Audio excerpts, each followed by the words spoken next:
continuer à parler d'art avec Radi Diallo. Bonsoir Radi. Bonsoir Lydia. Vous nous emmenez ce soir en Égypte à la découverte d'une exposition qui présente les œuvres d'artistes contemporains en plein milieu des pyramides. Oui, c'est original et c'est l'exposition Forever is Now, un événement d'envergure puisque c'est la première fois que sur le site mythique de Gizeh, des œuvres sont accueillies pour une exposition. Et regardez ces images.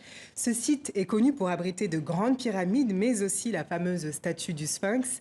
Et c'est ici, dans cet endroit qui date d'il y a 4500 ans. Ouais, ça fait très longtemps. Ça s'incorpore bien, je trouve. Voilà, et on a des œuvres contemporaines comme ça en plein milieu du désert. N'est-ce pas, monsieur le ministre? Et c'est saisissant.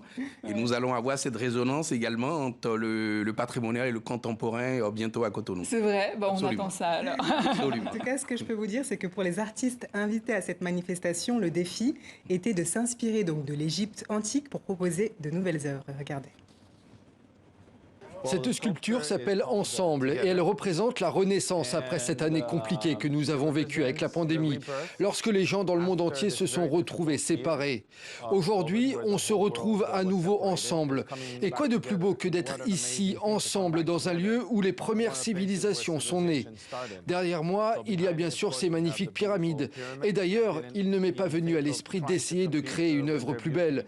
J'ai plutôt monté cette structure transparente, mais bien présente.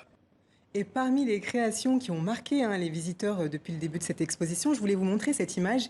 Il s'agit donc d'une œuvre du photographe J.R., c'est un photographe français, et il a créé cette structure, une structure trompe-œil. Donc c'est une main gigantesque qui porte une carte postale. Et avec l'effet d'optique, on pourrait croire que le haut de la pyramide survole les airs. Donc voilà, tout ça dépend des interprétations des uns et des autres. Cassé même.